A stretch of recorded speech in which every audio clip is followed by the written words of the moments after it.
બે જગ્યા ગઈકાલે રાતમાં જે પાણી વરસાદ થઈ છે, મોટાભાગમાં શહેરમાં પાણી ઉતરી ગયું છે. એક માંડવી વિસ્તાર છે, જે દરવાજા વિસ્તાર જે કહેવાય, એમાં દર વખતે પરમનન્ટલી પાણી ભરાતું હોય છે. એના પરમનન્ટ સોલ્યુશન માટે અમે અત્યારે ગાંધીનગરની આજુબાજુ સીવર રિહેબિલિટેશન વર્ક ચાલુ કર્યું છે. એ ઓગસ્ટ મહિના પછી ફરી શરૂ કરીશું. એટલે આ લગભગ 1400 મકાનો આ બાજુ વિસ્તારમાં છે. એ વિસ્તારમાં કાયમી પાણી ભરાવાનું વોર્ડ નંબર 13 અને 14માં રજૂઆતો છે. એના માટે પરમનન્ટ સોલ્યુશન કરવું પડે. આ સિવાય ગઈકાલની વરસાદમાં ભીલબાયલી વિસ્તારમાં થોડું વરસાદ થઈ છે અને પાણી ભરાવાનો ઇસ્યુ હતો. અને અમે પણ રાતે ગયા હતા અને સવારે ડેપ્યુટી કમિશનરની ટીમ પણ ફિલ્ડમાં છે. અત્યારે 4 ઝોન પ્લસ સેન્ટ્રલ ઝોનમાં 5 ડીએમસીઝ અત્યારે ફિલ્ડમાં છે. એન્જિનિયર્સ, ડેપ્ટી એન્જિનિયર્સ તમામ લોકો ફિલ્ડમાં છે. મોટાભાગમાં આપણે પાણીની નિકાલ કરવા માટે ટીમ્સ કાર્યરત કરી રહ્યા છે. ઓક્ઝિલરી પમ્પિંગ સ્ટેશન્સથી જ ડ્રેનેજ લાઇન્સનું પણ અત્યારે કામગીરી ચાલુ છે. આપ જાણો છો કે આ વખતે સીવર રિહેબિલિટેશન વર્ક અમે કર્યા હતા. લગભગ 50 જગ્યામાં કામગીરી કરનારથી જ આ પાણી બધું નીકળ્યું છે. હવે 1-2 જગ્યા એવા છે કે જેમાં ભીલબાયલી વિસ્તારમાં હજી નવું કામ કરવાની બાકી છે. એ પોસ્ટ મોન્સૂન્સ અમે કરીશું. ત્યાં પણ રોડ બનાવવાની અથવા સીવર વર્ક્સ પણ કરવાની બાકી છે. એ પણ કરીશું. પણ અત્યારે કે એવું કંઈ ભયજનક સ્થિતિ નથી. ફક્ત ભીલબાયલી વિસ્તારમાં 14 લોકોને અમે એક શેલ્ટર હોમમાં શિફ્ટ કર્યા છે.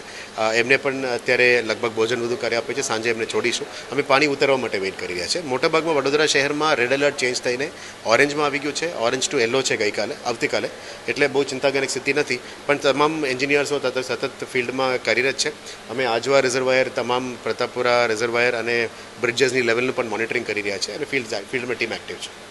જ્યાં સામાન્ય વરસાદ આપણે તો ચોક્કસ ખૂબ સારી કામગીરી કરી, પણ જ્યાં આગળ નજીવો વરસાદ પડે ત્યાં ખાડા પડી ખુદ પાલિકાની બસ પણ અંદર જે છે એક બસનું અટકાવવાનું વિડીયો મારા પાસે આવી હતી. આપણે પીએમઈ બસનું ટીમ જોડે પણ વાત કરી છે. અત્યારે એનું નિકાલ પણ થઈ રહ્યા છે. પણ એ કદાચ ગોરવા વિસ્તારમાં હતી. ગોત્રીમાં હતી. એ પણ કયા કારણથી થયું છે એ જોઈ લઈએ. પણ નાના મોટા ઇસ્યુઝ હોય તો આપણે સ્થાનિક વોર્ડ લેવલની ટીમમાંથી જે નિકાલ થઈ જશે.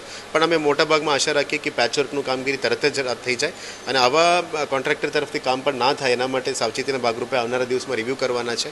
એક road wise, drainage line wise, water line wise કંઈનું કામમાં ખામી હોય એના ઉપર પણ પગલાં લેવાનું અમે નક્કી કર્યું છે. બેઝિકલી અમે આજે સ્ટેચ્યુ ઓફ યુનિટીમાંથી આવ્યા છીએ. અમે કમાન્ડ કંટ્રોલ સેન્ટર બતાવતા હતા. થોડું ઘણું અમે મિટિંગ કર્યા પછી એ સાંજે નીકળી જવાના છે. આજે કદાચ ડિસ્ટ્રિક્ટ એડમિનિસ્ટ્રેશન સાથે એમની મિટિંગ હતી અને અમે અત્યારે કમાન્ડ સેન્ટર પણ સિટીની પરિસ્થિતિ કેવું છે એ બધું બ્રીફ કરવા માટે અમે આવ્યા છીએ. વિશ્વામિત્રી જળસ્થળમાં પણ ધીમી ધારે વધારો થઈ રહ્યો. હાડાર 26 સુધી કંઈ ઇસ્યુ નથી. ગઈકાલે લગભગ 6.5 હતી. અત્યારે 12માં છે. બહુ ચિંતાજનક સ્થિતિ નથી. 28 સુધી અમારું સેફ લેવલ છે.